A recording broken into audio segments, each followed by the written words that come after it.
Hey everyone, I'm here to help you relax and drift off tonight. If you enjoy using these videos to fall asleep, don't forget to like this video and subscribe to the channel for more calming content. Share where you're watching from and what time it is for you. I'd love to know. Now settle into a cozy spot, take a deep breath, and let's start unwinding together. It was on a crisp autumn morning that Marisol Vega first noticed the statue in a way she hadn't before. A newcomer to the town of Belhaven, a place where every street corner seemed to breathe history, Marisol had come seeking a fresh start. As she wandered through the market square, enchanted by the murmurs of vendors and the mingled scents of freshly baked bread and autumn spices, her eyes were drawn to the figure at the center of the square. The statue of a graceful, robed figure with downcast eyes and an expression that evoked both melancholy and compassion stood on a pedestal carved from ancient stone. For Marisol, the sight stirred something deep inside, a feeling that the guardian of stone was not indifferent but was quietly watching her, as if it recognized a part of her hidden within the shadows of her past. In that moment, she felt as though the statue's unyielding gaze had set in motion a series of events that would alter the course of her life. Intrigued by the palpable presence of the statue, Marisol began to delve into the local lore. At the town's modest library, she pored over yellowed manuscripts and forgotten diaries chronicling Belhaven's history. The oldest records hinted at a tradition of erecting statues as protectors and witnesses, keepers of the collective memory of the town.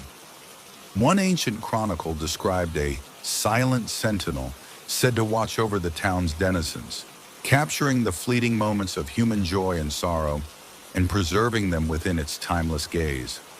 According to local legend, the statue was not merely a marker of time, but a portal of sorts. In quiet moments of dusk, when the town's bustle softened into gentle murmurs, some claimed they could see faint, spectral images moving in the marble eyes. They spoke of shadows of lost souls, lovers reunited in silent glances, and even moments of profound regret, all captured by the ever-watchful guardian. These stories, passed down from generation to generation, imbued the statue with an almost magical significance, and Marisol could not shake the feeling that it was calling out to her. One chilly evening, as twilight bled into the deep blue of night, Marisol found herself alone in the square. The town streets were empty, and a hush had fallen over Belhaven. Drawn once more to the statue, she approached it slowly, her footsteps echoing in the silent corridor of ancient stone and flickering lamplight.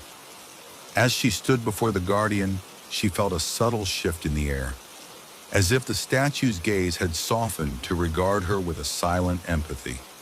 In that quiet, suspended moment, Marisol thought she heard a whisper, barely audible, like the rustle of leaves in a gentle wind. It was a single word: remember. Startled yet mesmerized, she reached out as if to touch the cool marble. And in that contact, she was flooded by a cascade of images.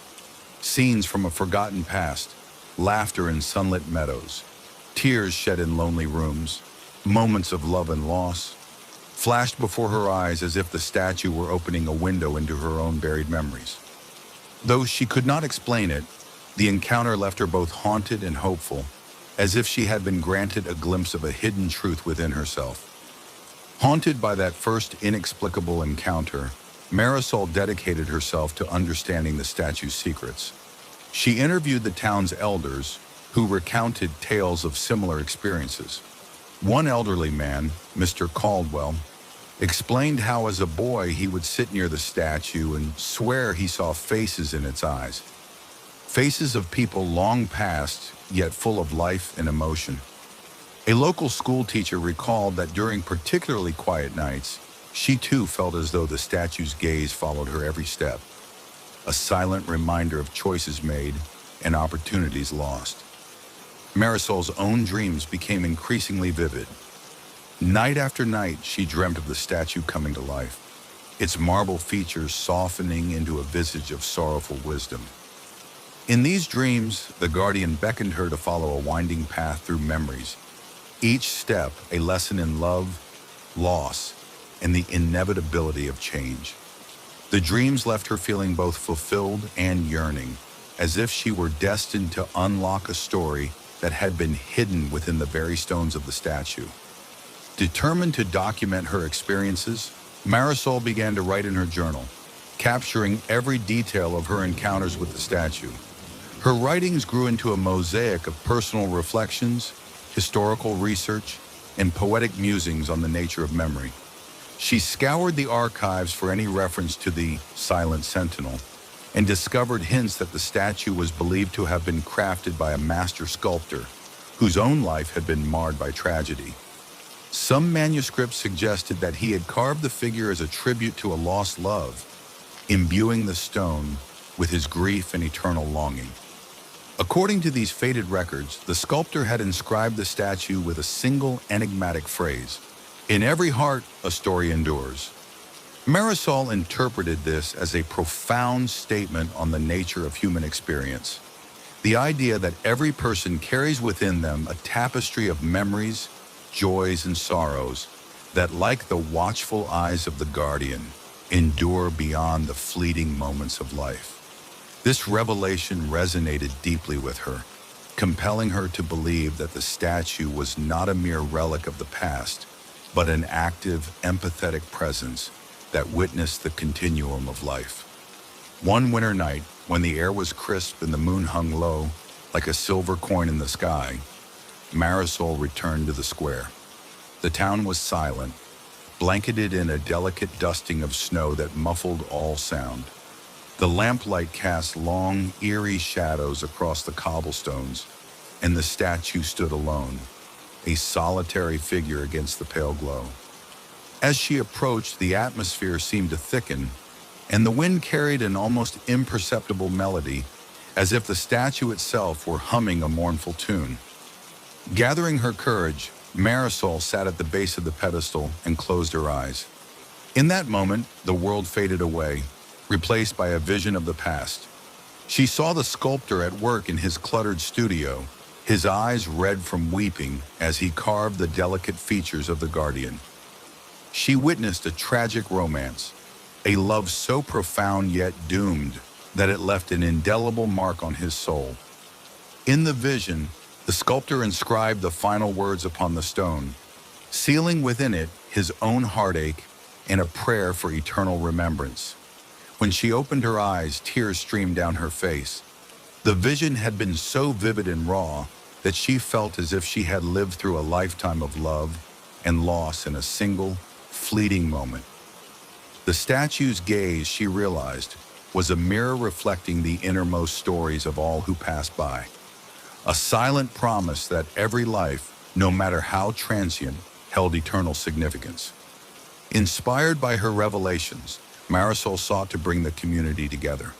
She organized an evening in the town square, inviting neighbors to share their own memories and stories, both joyful and sorrowful. Under a canopy of twinkling stars, the townspeople gathered around the statue, each person drawn by the mystery and solace it offered. Old Mr. Caldwell recounted childhood adventures and lost loves. The school teachers shared the bittersweet tale of a long-forgotten friendship. Even the reclusive poet in the corner read verses inspired by the guardian's silent vigil. As the stories flowed, the statue seemed to come alive, its features bathed in the soft glow of lamplight and the collective heartbeat of the community. For a few precious hours, the barrier between past and present dissolved. In that shared communion, the people of Belhaven discovered that their personal sorrows and joys were interwoven into a larger tapestry, a living, breathing narrative that the guardian had witnessed all along. In the months that followed, Marisol continued her work as the chronicler of the Silent Sentinel. Her journal filled with not only her personal encounters, but also with the myriad stories of the townspeople, a testament to the enduring power of memory and connection. She came to understand that the statue's watchful gaze was not an omen of misfortune, but a reminder of the beauty of shared experience.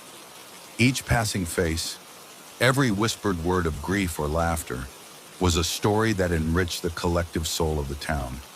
Yet there were moments when the weight of the memories threatened to overwhelm her. Late at night, when the world was hushed and the statue's eyes glinted with a secret sorrow, Marisol would sit alone by its base, wrestling with the realization that while memory could be a source of strength, it could also be a burden, a repository of pain too heavy to bear. In those solitary moments, she learned to embrace the paradox, that within every sorrow lay the seed of hope, and that to remember was both a gift and a responsibility. As the years passed, Marisol grew older, and the town of Belhaven itself changed with the passage of time. Yet the statue remained a constant, an unyielding witness to the ever-changing tapestry of life. One crisp autumn evening, on the anniversary of her first encounter with the Guardian, Marisol felt an overwhelming need to record her final thoughts. Under the light of a full moon, she returned to the square one last time.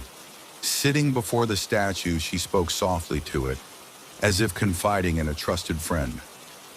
I have come to learn that every heart holds a universe of memories, and every life is a story that endures beyond time. You, silent guardian, have watched over us all, and in your eyes I have found both solace and truth. May we always remember that our joys and our sorrows are but two sides of the same eternal coin. In that moment, as if in response, a gentle breeze stirred, and the statue's marble eyes seemed to shimmer with a quiet light, an unspoken acknowledgement of her words. With tears of both farewell and gratitude, Marisol inscribed these final confessions into her journal, knowing that her story, too, would join the collective memory of Belhaven. After Marisol's passing, the legend of the silent sentinel grew ever richer. Her journals and the stories she had gathered became treasured manuscripts in the town's modest library, a living chronicle of life's impermanence and the beauty of memory. New generations of Belhaven's residents would grow up hearing the tale of the statue that watches passers-by, each retelling woven with the bittersweet notes of love, loss, and hope. Children played beneath its watchful gaze, and elders would sit on weathered benches nearby, recalling tales of days gone by. The statue, ever silent and steadfast, continued to watch, its presence a reminder that, while time marches inexorably onward, the memories of those who lived, loved, and lost remain forever etched in the soul of the town. In the quiet twilight of many years hence, as the last hues of sunset faded into the gentle embrace of night, those who walked the streets of Belhaven could still feel the enduring presence of the Guardian. It was said that on certain nights, when the wind was still and the stars shone like watchful eyes, the statue's gaze would seem to soften, as though it welcomed passers-by to pause and remember their own stories. For in every heart there lies a door to forever, a silent promise that our lives, with all their fleeting moments and everlasting echoes, are watched over by something timeless and true. And so the statue that watches passers-by endures, a silent sentinel guarding the fragile beauty of memory, a timeless witness to the ceaseless unfolding of the human story. Evelyn Marston had always possessed a curious heart. Growing up in the sleepy town of Woodvale, she spent her childhood exploring cobbled streets and forgotten trails, collecting secrets like treasured relics. One rainy afternoon, while rummaging through her late grandfather's attic, she discovered a tattered map hidden within the pages of an old journal. The map, marked with faded ink and cryptic symbols, depicted a route leading deep into the forest beyond Woodvale, a route culminating at a place labeled only as the Vanishing Threshold. Intrigued, Evelyn spent sleepless nights poring over the map and the journal's entries, which recounted strange encounters with a door that appeared in unexpected places and then disappeared once opened. The journal's melancholic tone hinted at tragedy and irreversible loss, but also at the possibility of discovering a hidden truth. Determined to unravel the mystery, Evelyn resolved to follow the map's trail, even if it meant stepping into the unknown. At dawn, with a heavy pack and a mind swirling with both hope and trepidation, Evelyn set out into the dense forest. The woods were alive with murmurs, rustling leaves, the distant call of birds, and an inexplicable hush that seemed to presage an otherworldly presence. As she trod along the mossy path marked on the map, every shadow and every flicker of light seemed imbued with significance. The deeper she ventured, the more the forest transformed from a familiar haven into a realm of secrets and half-forgotten dreams. On the third day, after trekking past ancient trees that reached toward the heavens and crossing a babbling brook, Evelyn came upon a clearing bathed in twilight. There, standing solitary and incongruous amidst nature's wild splendor, was a door. It was unadorned, a simple, weathered wooden door set into a stone wall that had no discernible origin. Despite the surreal scene, something in its quiet presence stirred Evelyn's heart. Clutched in her hand, the map trembled as if in anticipation. Evelyn's pulse quickened as she approached the mysterious door. It hung in midair against the backdrop of the encroaching dusk, its surface etched with delicate patterns that neither glowed nor faded with the dying light. The air around it was thick with a hush that seemed to beckon her closer. Despite an inner warning, a small, persistent voice cautioning her of danger, curiosity proved too potent. She reached out slowly, her fingers trembling as they brushed the cool, rough wood. For a moment, time stood still. The door seemed to breathe, as if it possessed a life of its own, its silent murmur echoing in her mind. And then, with an almost imperceptible creak, the door swung open. What happened next defied explanation. As soon as it opened, the door began to fade, its outlines blurring, its surface dissolving into shimmering motes of dust and light, until it vanished entirely, leaving only an empty space in the stone wall and a lingering chill in the air. Stunned, Evelyn staggered back. The clearing was suddenly empty, as though the door had never been there. But the memory of its opening, the sensation of crossing an invisible threshold, was seared into her mind. She searched the clearing frantically, but no trace of the door remained. In its place lay a faint impression in the ground, a circular mark, like a footprint left by an unseen force. Over the following days, Evelyn found herself haunted by dreams of the door. In these visions, she would see glimpses of a strange world beyond, an endless corridor of shifting light and shadow, echoing with voices that whispered of regrets and promises, of paths chosen and opportunities lost. The dreams were bittersweet, imbued with both sorrow and the tantalizing possibility of understanding her own destiny. Determined to make sense of her experience, Evelyn returned to Woodvale, her mind now burdened with questions and an unyielding desire to know more. She delved into her grandfather's journals and the dusty records of the town's history, seeking clues about the mysterious door. In the quiet corners of the village library, she uncovered references to an ancient legend, stories passed down through generations about a door that appeared on fateful nights to those burdened with sorrow and unfulfilled longing. According to the legend, the door was a threshold to another realm, a place where memories could be locked away, secrets could be hidden, and the weight of regret could be lifted. But it was also said that once the door was opened, it would vanish forever, taking with it any chance to return. Some believed it was a portal to redemption, while others warned that crossing it meant the irreversible loss of one's past, a price too high for any mortal soul to pay. Evelyn's research led her to an old folk tale about a young woman who had once faced the door, only to vanish without a trace. The tale was shrouded in mystery and despair, leaving her with a deep sense of foreboding. Yet it also ignited within her a fervent need to understand what lay beyond the door's ephemeral threshold. As the seasons turned and autumn's chill gave way to a bitter winter, Evelyn found herself at a crossroads. The memories of the vanished door and the cryptic legends haunted her daily life. She began to experience an inexplicable pull toward the forest once more, a desire to confront the unknown and perhaps find closure for the unanswered questions that tormented her. Friends and neighbors whispered about her relentless determination, some advising caution, others lamenting that she was chasing a ghost.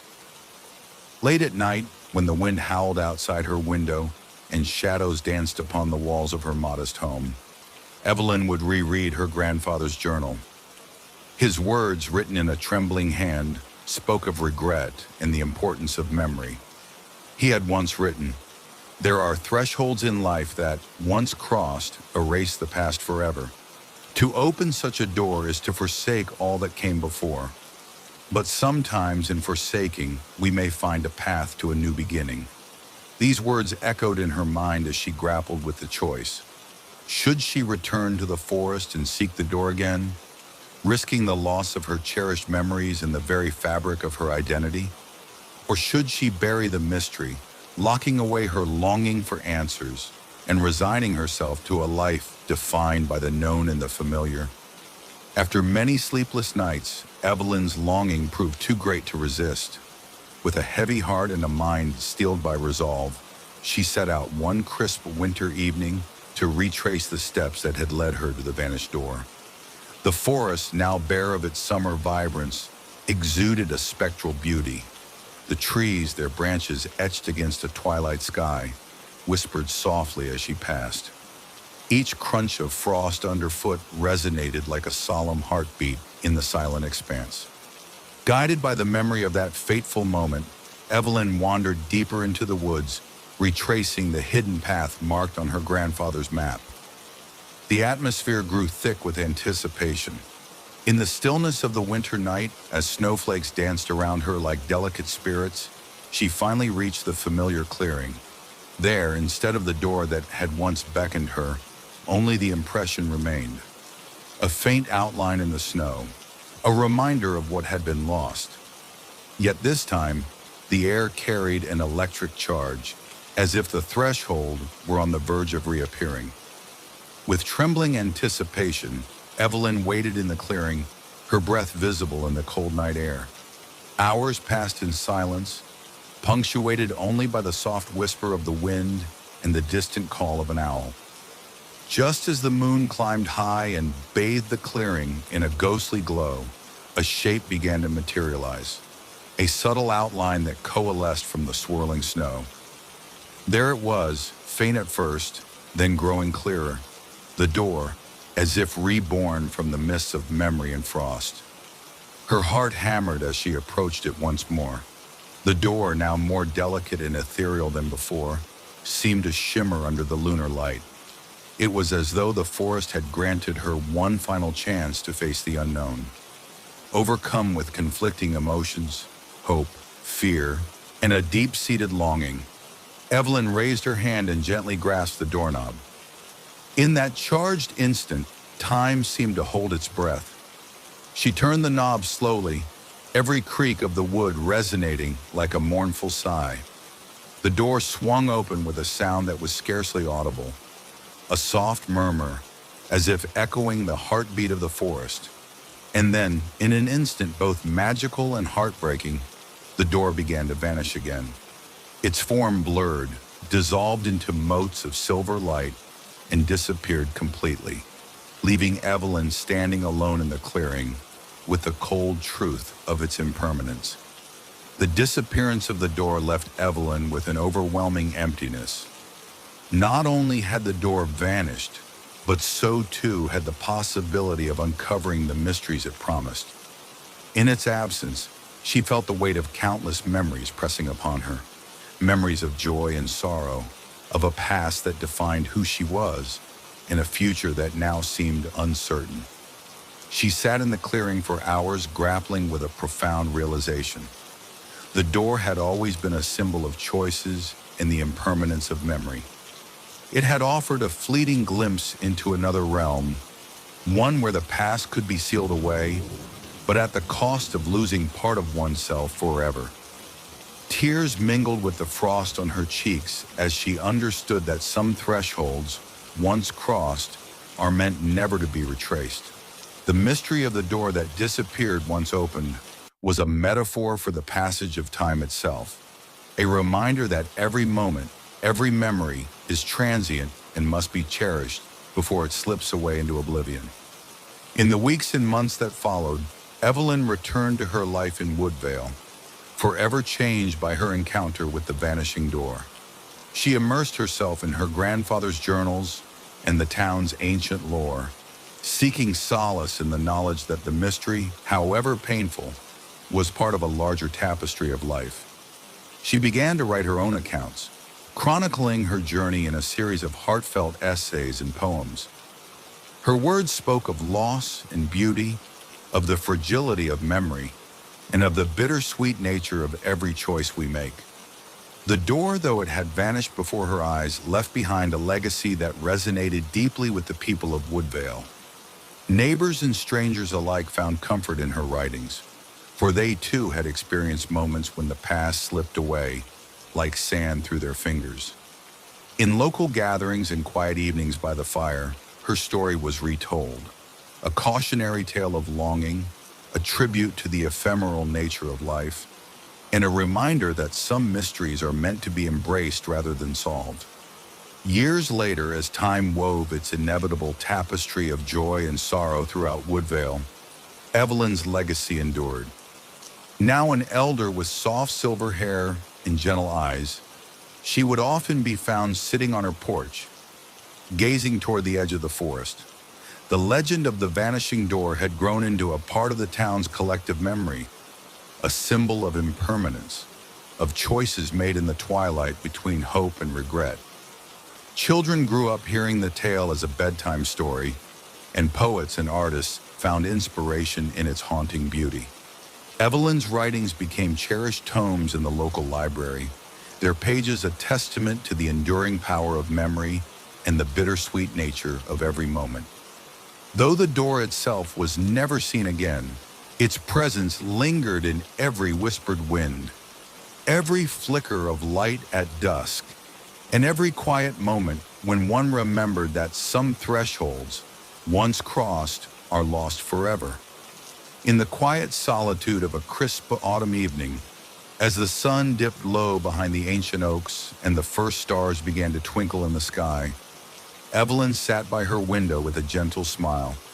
In her heart, she knew that the vanishing door was not merely an object of mystery, but a profound symbol of life's transient beauty, a reminder that every memory, every choice is precious because it is ephemeral. And so, in the years that followed, the legend of the door that disappears once opened became a gentle echo in the lives of those who dared to love, to lose, and to remember. It was said that in every heart there exists a door, one that opens to our deepest fears and most cherished memories, and once opened, fades into the past, leaving us forever changed. In the oasis town of Zahara, where date palms sway gently in the heat and water is as precious as hope, elders gather each evening beneath the fading light to share old legends. One such tale, the story of the ship that sails on sand, captivates the young and old alike.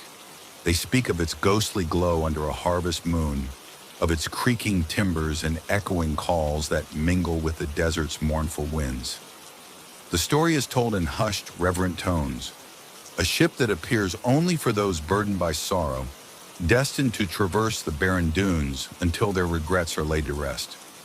Among those listeners is Sammy, a solitary wanderer whose eyes hold both determination and hidden grief, and who has long felt that fate has marked him for something beyond the ordinary. Sami had roamed the desert since youth, following the call of the dunes and seeking meaning in the mirages that danced on the horizon. He carried within him memories of loss, a love long faded, promises broken, and dreams turned to dust under the relentless sun. Yet it was the legend of the sandbound ship that ignited a quiet fire in his soul. Convinced that this mysterious vessel held the key to understanding his own destiny, he resolved to search for it, guided by the old nomad's words and the subtle pull of the desert's secret heart. One sultry evening, as the sun dipped low and painted the dunes in hues of gold and crimson, Sammy set out from Zahara with little more than a leather satchel, a weathered journal, and a heart full of questions. The desert, with its vast silence and shifting sands, seemed to murmur promises of revelations hidden within its undulating waves. For days, Sammy trekked over scorching plains and through labyrinths of towering dunes. The desert tested his resolve with blistering heat, sudden sandstorms, and nights so cold they numbed his very spirit. Yet every night, as he lay under a canopy of glittering stars, he would awaken with a sense of anticipation, as if the desert itself were conspiring to reveal its deepest secrets.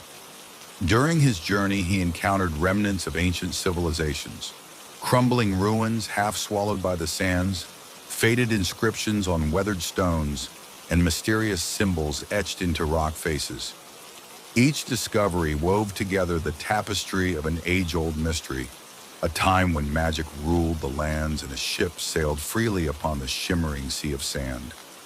As the days turned into a week, the heat of the desert began to blur the edges of reality. Sammy found himself lost in mirages, rippling visions of water that evaporated upon approach, ghostly figures emerging from the haze, and fragments of memories that were not entirely his own.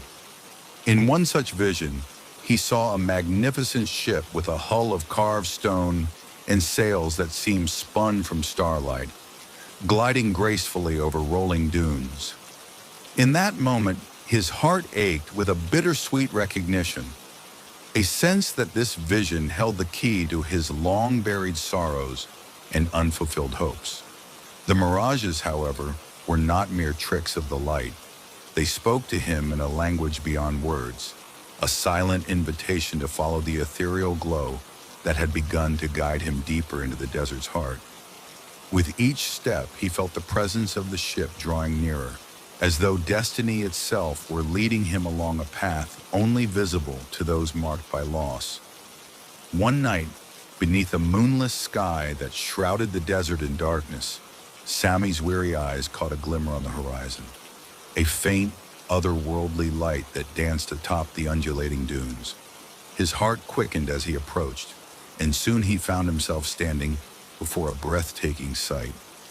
A ship, vast and enigmatic, its outline outlined by a pale, spectral glow. The vessel, though built in the shape of an ancient seafaring galleon, floated effortlessly atop the sand, as if the desert were a vast, shimmering ocean. Its hull was adorned with intricate carvings that told stories of forgotten legends, and its mast soared high, bearing sails that billowed in the desert wind, like ghosts of a long-lost era. Sammy stood transfixed by the sight. The ship's silent majesty seemed to whisper of destiny, of journeys taken and memories left behind. Yet there was an undeniable melancholy in its beauty, a sense that the vessel carried a burden too heavy for mortal hearts. With trembling resolve, Sammy stepped forward. The air around the ship was charged with a strange energy, and as he drew near, a narrow gangway of weathered wood appeared, stretching from the sand to the ship's weathered deck. It was as though the ship had prepared a passage just for him. Heart pounding, he climbed the gangway, each step echoing like a heartbeat in the silent night. On board, the ship was a realm suspended between the tangible and the spectral. The decks were lined with tattered banners and faded insignia, and corridors led into shadowy chambers filled with relics of a forgotten past. Sammy wandered through these halls, the ship's silent corridors reverberating with the echoes of voices long gone. He discovered a captain's cabin, its walls adorned with maps of strange, shifting lands and cryptic notes scrawled in an ancient hand. In one corner, a dusty logbook lay open, its pages filled with accounts of voyages across deserts instead of seas, of souls lost to fate and journeys undertaken in the pursuit of redemption. Each discovery filled him with both awe and sorrow. The ship, it seemed, was not merely a vessel but a repository of memories, of dreams, of regret, and of the eternal quest for meaning. And as he delved deeper into its mysteries, Sami began to realize that this was no ordinary ship. It was a harbinger of destiny, a vessel that sailed on sand to carry those weighed down by their past toward a final, transformative journey. As dawn approached and the first light of a weak desert sunrise touched the horizon, the ship's ethereal form shuddered slightly. From the dim corridors emerged figures, spectral crew members, translucent and mournful, their eyes reflecting both longing and resignation. They moved with a quiet grace, as if bound by a duty that transcended life and death. One of these figures, a gaunt man in a tattered uniform, approached Sami with an expression of gentle sorrow. "Welcome, traveler," he said in a voice that sounded like wind through ancient sails. "I am Captain Idris, once the master of this doomed vessel. We are bound to this ship by a curse, a fate that has doomed us to wander the sands, forever caught between the realms of memory and oblivion." Captain Idris explained that the ship was born from a pact made long ago by a people who had lost everything to a merciless desert storm. In their desperation, they had invoked ancient magic, sealing their memories and with them, their souls into this vessel. The ship now sailed on the desert sands, its course determined by the weight of forgotten sorrow and unfulfilled destinies. Those who encountered its ghostly light were marked for a journey that might either redeem them or consign them to eternal wandering. Sami listened, heart heavy with empathy, and a dawning understanding that his own burdens had led him to this fate. He realized that the ship, in all its spectral grandeur, was both a warning and a promise, a chance to confront the shadows of the past and to reclaim the fragments of memory that defined his very soul.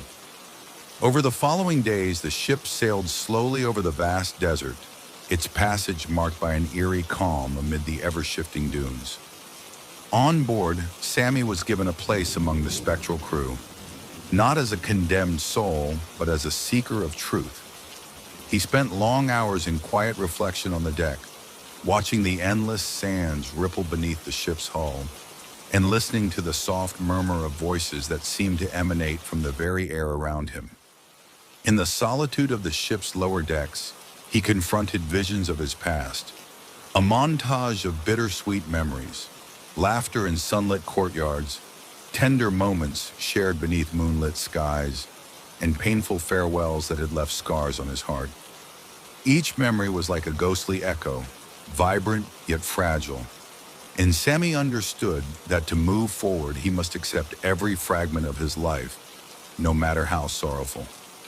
One night, as a fierce sandstorm raged outside and the ship rocked gently on the shifting dunes, Sami sat with Captain Idris in the captain's cabin.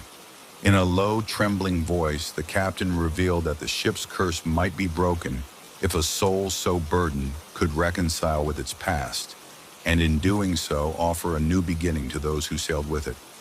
"The key to our redemption lies not in erasing our memories, but in embracing them," the captain murmured. "Only then can we hope to chart a course toward true freedom." Inspired by these words, Sami embarked on a personal odyssey of catharsis. He began writing his memories in a journal, each entry a tribute to the joys and sorrows that had made him who he was. Slowly, as he surrendered to the bittersweet flow of recollection, the spectral ship seemed to respond. The faces of the ghostly crew grew less forlorn, and the oppressive weight of despair began to lift from the vessel. As the ship sailed deeper into the heart of the desert, the time came for Sami to make a choice. In the quiet stillness of a night lit by a rare pale crescent moon, Captain Idris summoned him to the bridge, a weathered platform overlooking an expanse of shifting sand that glowed under the moon's feeble light. "There comes a moment in every journey," the captain intoned solemnly, "when a traveler must decide whether to continue down a path of eternal wandering or to step into a new life, a life reclaimed from the chains of past regrets." Sami's heart pounded as he considered his options. The ship had shown him the depths of his sorrow, the beauty of his memories, and the possibility of redemption. Yet he also felt a lingering pull, a desire to return to the world of the living, to rebuild his life in the light of day. After a long, agonizing silence, Sammy spoke softly. I choose to keep my memories, both the joy and the pain. I choose to return to the world, knowing that every moment, every scar, is a part of who I am. Captain Idris nodded with a bittersweet smile. Then may you find your way, and may our voyage serve as a reminder to all that even the doomed can choose a path of redemption. With that choice made, the spectral crew gathered around as the ship's ethereal form began to fade. The ghostly vessel, its purpose fulfilled for one more soul, started to dissolve into a swirling mist of sand and memory. In a final, resonant chime, a sound that seemed to echo from the depths of time, the ship vanished, leaving Sammy alone on the endless desert, yet forever changed. In the soft light of dawn, Sammy awoke on a dune. The remnants of the spectral ship dissipated like a dream. The desert stretched endlessly before him, a vast ocean of sand, silent and eternal. With a heart full of both sorrow and hope, he began the long journey back to Zahara. Each step on the scorching sand felt lighter than before, as if the burden of his past had been transmuted into the strength to move forward. As he walked, he encountered fellow travelers and villagers who looked at him with a curious mix of awe and compassion. Though he could not explain the full measure of his odyssey, there was a quiet wisdom in his eyes, a depth born of having sailed on a ship of memories and having chosen to reclaim his life. He shared fragments of his journey in whispered conversations by campfires, urging others to embrace both the light and shadow of their past. Years later, the legend of the ship that sails on sand became a cherished, albeit mysterious, part of Zahara's lore. Sammy, now a gentle, reflective man with lines of both sorrow and wisdom etched upon his face, became a guide to lost souls and a storyteller whose words bridge the gap between myth and memory. Under the vast desert sky, he would recount the tale of a spectral ship, a cursed vessel borne upon shifting sands, and a journey of redemption forged in the crucible of one man's heart. The desert, with its eternal cycles of wind and dune, continued to hold secrets in its golden embrace. On moonlit nights, travelers claimed to see a faint glow upon the horizon, the lingering echo of a ship that sailed on sand, a reminder that destiny is ever fluid and that even the most burdened souls have the power to choose their own path. In the quiet hours before dawn, when the world is hushed and the desert whispers its ancient lullabies, there are those who pause to listen for the sound of a distant, ghostly chime. They say that the spectral ship still sails on the dunes, a vessel of memories and lost hopes, forever marking the threshold between despair and redemption. Its legend endures as a timeless parable, a reminder that our past, with all its light and shadow, is the very fabric of our being, and that even in the face of doom, the courage to embrace who we are can lead us toward a new beginning. And so, beneath the vast expanse of starlit sand and the ever-watchful gaze of the desert, the story of the ship that sails on sand lives on, a haunting, beautiful testament to the resilience of the human spirit and the eternal voyage toward self-discovery. Legends trace the origin of the endless wind to a time when the earth was young and magic pulsed through every living thing. In an ancient valley known as Alarin, cradled by towering mountains and lush groves, a great sorrow fell upon the land. It was said that a noble heart, beloved by many but lost to untimely tragedy, was laid to rest beneath a great oak.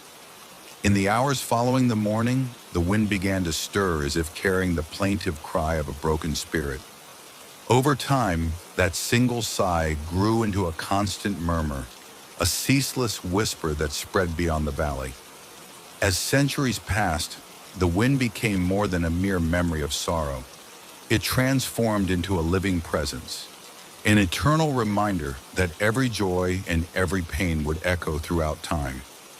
Nestled at the edge of a sprawling plain was the village of Carwin, a modest hamlet where generations had grown up beneath the watchful gaze of the whispering wind. To the villagers, the wind was as natural as the rising sun, a companion whose voice accompanied them through every season. In the quiet mornings as dew clung to cobblestones, and in the long, hushed evenings, the wind would murmur secrets through narrow lanes and over crumbling stone cottages. Young Eleanor, whose bright eyes held both curiosity and quiet wisdom, had grown up listening to the wind's endless song. Her grandmother told her that the wind carried the voices of their ancestors and the lost hopes of those who had once dreamed beneath its murmur. Yet the villagers also whispered of darker things, that the wind's voice sometimes foretold misfortune, echoing warnings that only the most perceptive could decipher. For Eleanor, each soft susurration became a puzzle to solve, a mystery to be embraced rather than feared. As Eleanor blossomed into a thoughtful young woman, the wind's whisper grew ever more insistent. On nights when the moon hid behind thick swirling clouds and the chill of autumn settled in, she would lie awake, listening to the gentle cadence that seemed to call her name. In those moments, memories not entirely her own surfaced in her mind. Images of distant places, of laughter and tears long forgotten, and of ancient rituals performed under starry skies. These mysterious visions stirred within her a longing to understand the true nature of the eternal murmur. Driven by a desire to uncover the source of the wind's endless song, Eleanor began to explore the folklore and history of her people. She pored over brittle manuscripts in the village library and wandered the ancient stone circles that dotted the countryside. Each artifact, each faded inscription, hinted at a time when the wind was not only a messenger of sorrow, but a keeper of sacred truths, a guardian of memories meant to be cherished and passed down through the ages. In the heart of Carwin stood a modest library, its walls lined with dusty tomes and fragile scrolls. There, Eleanor discovered a rare volume bound in cracked leather, its pages inscribed with an archaic script that spoke of the wind of remembrance. The manuscript recounted a ritual performed long ago by a conclave of wise elders who believed that the wind held the power to preserve the souls of the departed. They had sought to harness its gentle murmur to ensure that every sorrow and every joy would endure beyond the fleeting span of mortal life. The text described how, on a night when the sky burned with the light of 1,000 stars, the wind would rise and carry forth the voices of those who had passed, weaving them into a tapestry of sound that could heal wounds and guide the lost. It was in that moment that Eleanor realized the wind that never stopped whispering was not merely a lament for what had been lost. It was a living repository of memory and hope, a force that could help people come to terms with their past and find meaning in the passage of time. Determined to follow the clues laid before her in the ancient manuscript, Eleanor set out on a pilgrimage into the deepest part of the surrounding forest, a realm where the wind's voice was said to be at its most potent. The forest, known by locals as Silverum, was a place of dappled sunlight and perpetual twilight, where towering trees whispered among themselves, and the ground was soft with fallen leaves and moss. As she ventured deeper, the wind's murmur grew louder, interlacing with the rustling of leaves and the gentle creaking of branches. In the heart of Silverum, Eleanor discovered a hidden glade where a giant, centuries-old oak stood as the silent sentinel of the woods. The oak's massive trunk bore carvings of ancient runes, and its roots spread out like gnarled fingers, grasping the earth. Here the wind was almost tangible, a soft, continuous voice that seemed to emanate from the very soul of the tree. Eleanor pressed her hand against the rough bark and closed her eyes, allowing the endless whisper to wash over her, carrying with it the voices of her ancestors and the bittersweet echoes of lost time. In that sacred glade beneath the ancient oak, the wind began to coalesce into distinct voices. At first, they were barely more than murmurs, a subtle layering of sound, that hinted at conversations long past. But as Eleanor listened intently, the voices grew clearer, and she began to discern words and phrases that spoke of love, regret, and enduring hope. There was a voice of a gentle mother, comforting and soft, the laughter of a carefree child lost to time, and even a solemn, measured tone that recounted tales of sacrifice and sorrow. One voice in particular resonated deeply with her. It belonged to a woman named Aveline, an ancestor whose fate had been intertwined with both joy and tragedy. Aveline's voice recalled a time when the wind was seen as a divine messenger, a force that connected the living to the divine. "Remember us," the voice implored, echoing through the glade. "Let our memories guide you, for in each whisper lies a spark of eternal light." In that moment, Eleanor felt a profound connection to the past, a call to honor the legacy of those who had come before and to embrace the power of memory as a source of strength. With each passing day, the wind's whisper became a constant companion to Eleanor, a soft soundtrack to her life that filled her with both comfort and an unquenchable longing. She began to record the voices in her journal, transcribing the phrases and songs that the wind carried. Over time, she noticed that the whisper was not static. It shifted with the seasons and the moods of the land. In the gentle warmth of spring, the voices were hopeful and light, full of promise and renewal. In the bitter chill of winter, they turned mournful and reflective, lamenting the passing of time and the inevitability of loss. Eleanor's recordings grew into a compendium of oral history, a collection of the eternal memories of her people. Through her work, the wind transformed from a mysterious force into a living archive, a bridge connecting the present with the faded splendor of the past. The villagers began to see her as the voice keeper, a guardian of the collective memory whose work ensured that no sorrow or joy would ever be forgotten. As the word of Eleanor's work spread, people from distant villages began to travel to Caerwyn, seeking solace in the ever-whispering wind. They came burdened by grief or haunted by regret, yearning for the gentle guidance that only the ancient murmur could provide.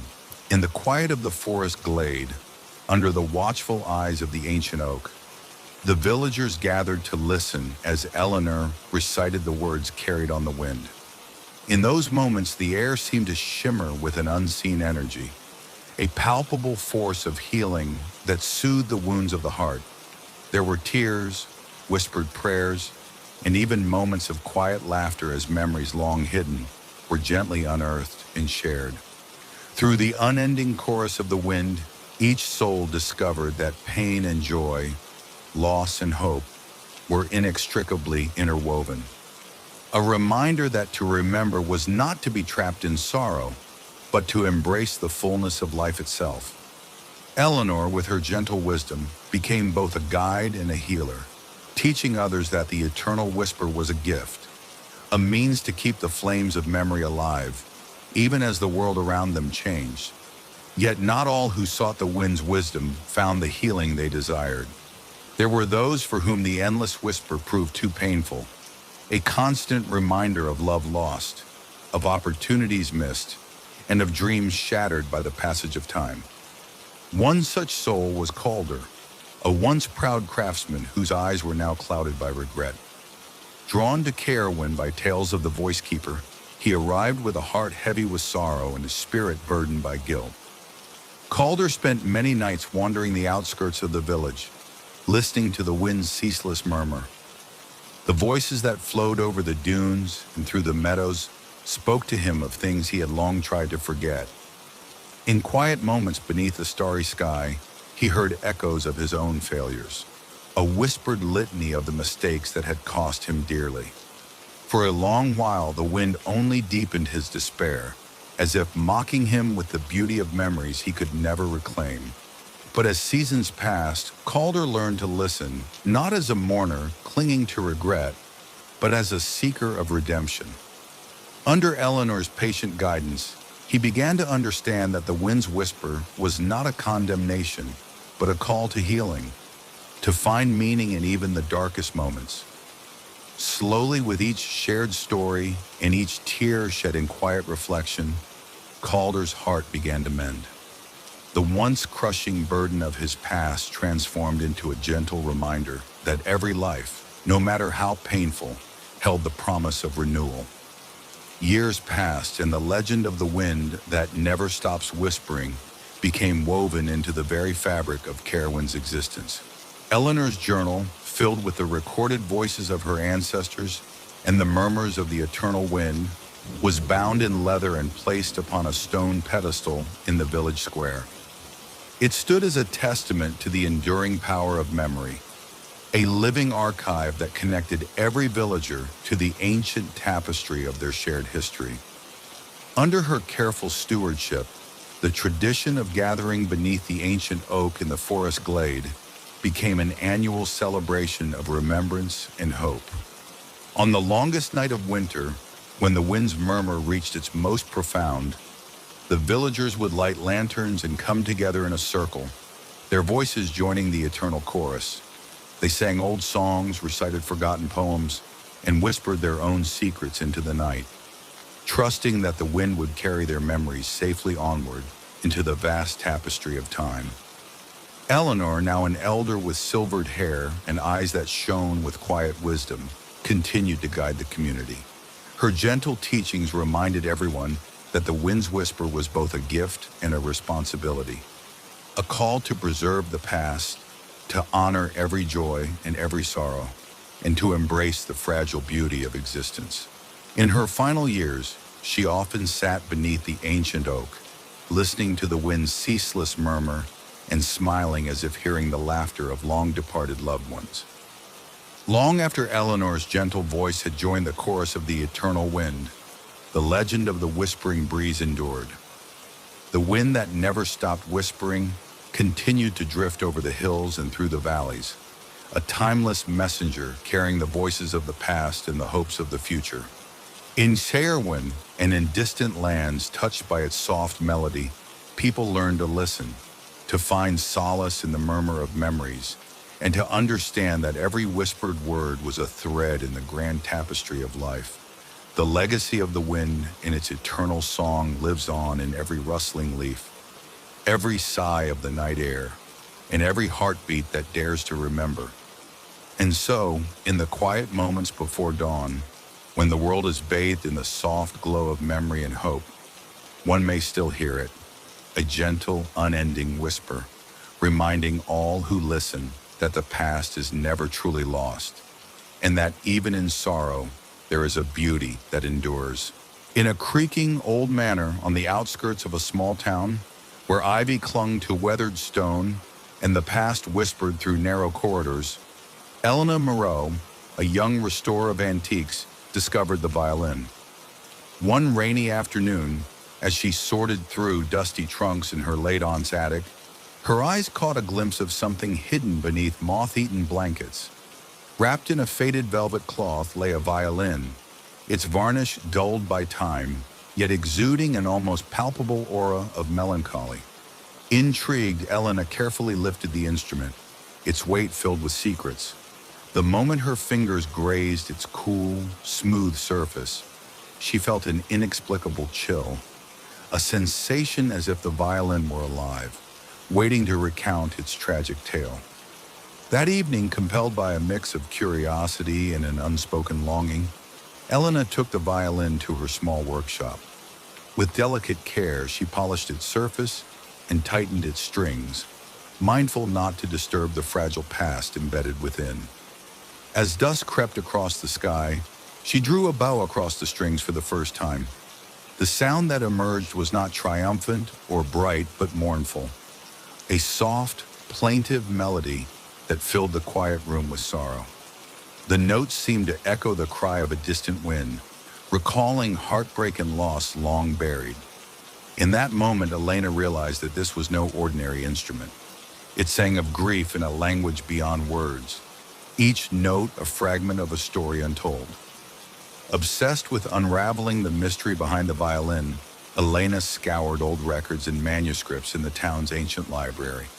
Hidden in the brittle pages of a leather-bound journal was the story of Lucien Duval, a celebrated violinist of yore, whose music had once stirred both passion and despair among audiences. Lucien had been known as the Weaver of Sorrows because his performances could make even the most stoic listener weep. According to the journal, Lucien's life had been marked by tragedy, a forbidden love, a betrayal that shattered his spirit, and a relentless pursuit of solace in his art. In a final, desperate bid to immortalize his grief, he had commissioned a master luthier to create a violin that would forever capture the essence of his sorrow. Thus, the instrument had become his legacy, carrying within it the weight of his broken heart and the dreams that had died in silence. As Elena read these accounts, she felt a profound kinship with Lucien's pain. The violin's melancholic timbre resonated deeply within her, stirring memories of her own lost hopes and long-forgotten dreams. It was as if the music of the doomed violin had been waiting for her, a fated reunion of kindred spirits, united by the universal language of sorrow. In the weeks that followed, Elena became a regular visitor to her workshop, spending countless hours coaxing forth the violin's lament. Each night, under the gentle glow of a solitary lamp, she would play pieces that seemed to come not from her own mind, but from the depths of the instrument's soul. The melodies that emerged were at once delicate and overpowering, whispering secrets of heartbreak, of love lost to time, and of hope that flickered like a dying ember. Neighbors began to speak in hushed tones of the strange, sorrowful tunes drifting from her manor at midnight, a lament that both haunted and enchanted the small town. As the haunting strains filled the air, the music seemed to awaken something in the hearts of those who listened. Some claimed to see tears glistening in the eyes of passers-by, while others felt an inexplicable pull toward Elena's door, as if the violin's sorrow had the power to heal old wounds. In the embrace of that melancholy music, the community found a fragile solace, a shared understanding that sorrow, when expressed through art, could become a balm for the soul. Despite the comfort the violin brought to others, Elena herself began to feel the weight of its curse. The more she played, the more she found herself haunted by vivid dreams of Lucien Duval, a spectral figure whose eyes were heavy with regret, whose delicate fingers caressed the strings of a violin in dim candlelight. In these dreams, Lucien's voice would whisper, "Remember me, and let our sorrow not be forgotten."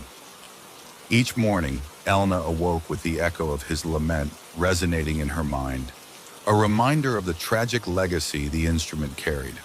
Tormented by these nightly visitations, Elena sought counsel from Madame Renard, a local medium renowned for her uncanny ability to bridge the gap between the living and the dead. Madame Renard listened intently as Elena recounted her experiences, nodding with solemn understanding. "This violin," she intoned, "is more than wood and string. It is a vessel of memory, a repository of grief that binds you to Lucien's fate.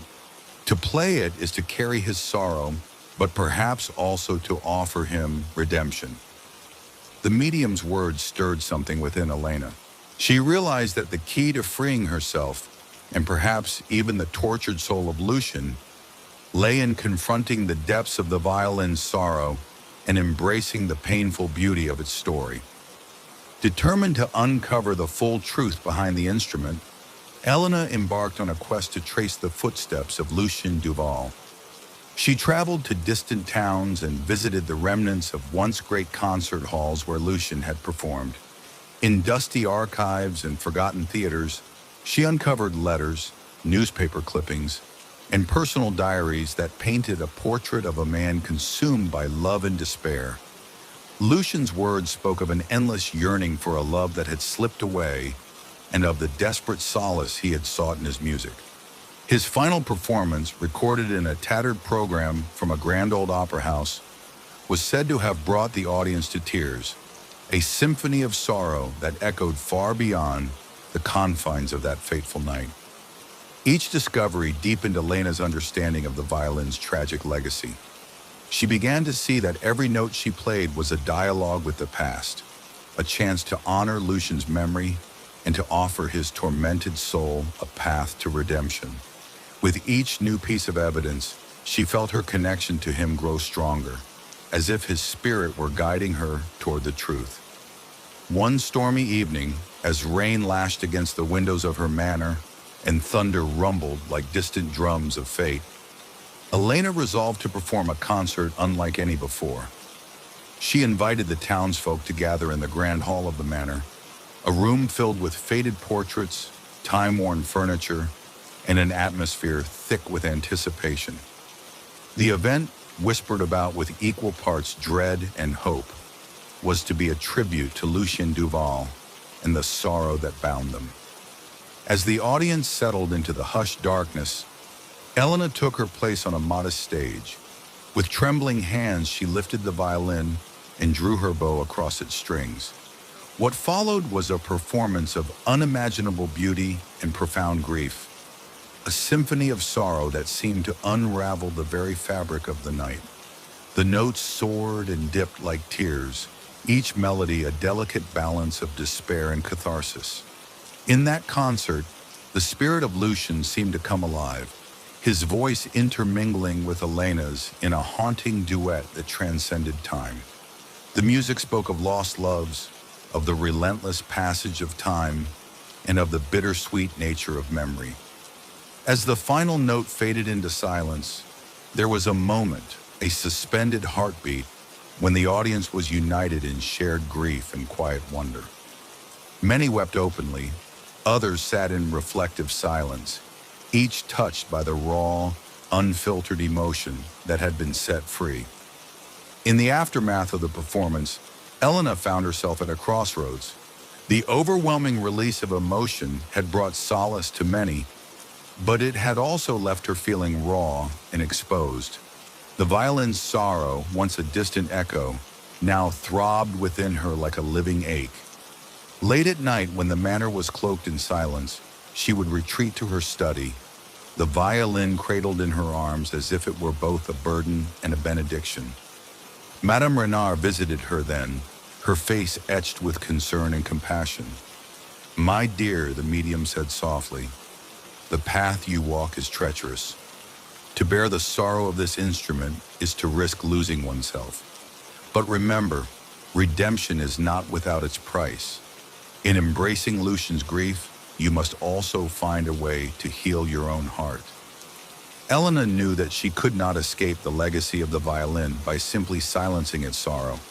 Instead, she resolved to transform it, channeling the weight of memory into a source of strength, so that the music might not only mourn, but also mend. With each new composition, she sought to weave a tapestry of healing from the threads of anguish, to craft melodies that acknowledge the pain of the past while offering a glimpse of hope for the future. Months passed, and gradually Elena's music began to evolve. The once unyielding lament of the violin softened into a complex blend of sorrow and resilience. She composed a series of pieces, each a chapter in her own journey and a tribute to Lucian's enduring spirit. The performances grew less like funeral dirges and more like elegies that celebrated the beauty of life even in the midst of loss. One crisp autumn night, in the same grand hall where her sorrowful concert had once brought tears to the eyes of an entire town, Elena unveiled her latest composition. This time the music spoke of renewal, a gentle, shimmering refrain that resonated with the promise of healing. As the final notes drifted away into the cool night air, the audience remained motionless, as though suspended in a shared, transformative moment. In that performance, the violin seemed to glow with a light of its own, no longer just a vessel of sorrow, but a beacon of hope. Elena felt a profound release, as if the years of grief were finally giving way to a future where love and memory could coexist in harmony. It was as though Lucien's spirit, long bound by despair, had been offered a chance at redemption, a final, bittersweet farewell that would allow his sorrow to be transformed into beauty. Years later, the legend of the violin that plays songs of sorrow became woven into the cultural tapestry of the town. Elena's concerts were celebrated not merely as performances, but as sacred rituals in which the delicate balance of grief and hope was honored. The violin, passed down through generations, came to symbolize the idea that our most painful memories, though they may haunt us, are also the source of our deepest strength. Its melodies served as a reminder that sorrow is an intrinsic part of the human experience, and that in embracing it, we can find the courage to forge a brighter tomorrow. Elena, now an elder with silvered hair and gentle eyes, would often sit by the window of her study, gazing at the violin with a quiet reverence. In the soft glow of twilight, when the first notes of a familiar melody drifted through the air, she remembered the man who had once been lost to grief and the journey that had led her to transform sorrow into a hymn of hope.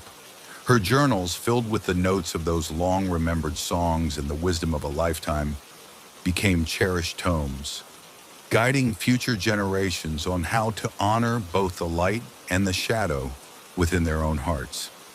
In the annals of time, the tale of the violin that plays songs of sorrow endures, a legend that transcends the boundaries of loss and redemption. In quiet moments when the heart feels heavy and the world seems cloaked in mourning, the gentle strains of that spectral instrument can still be heard, echoing through the corridors of memory and across the vast expanse of human emotion. The violin remains not as a relic of pain, but as a living testament to the idea that every sorrow carries within it the seed of healing, and every tear can water the blossoming of hope. For in the music of grief, there lies a profound beauty, a melody that, once heard, can guide us through our darkest hours and lead us toward a dawn filled with promise.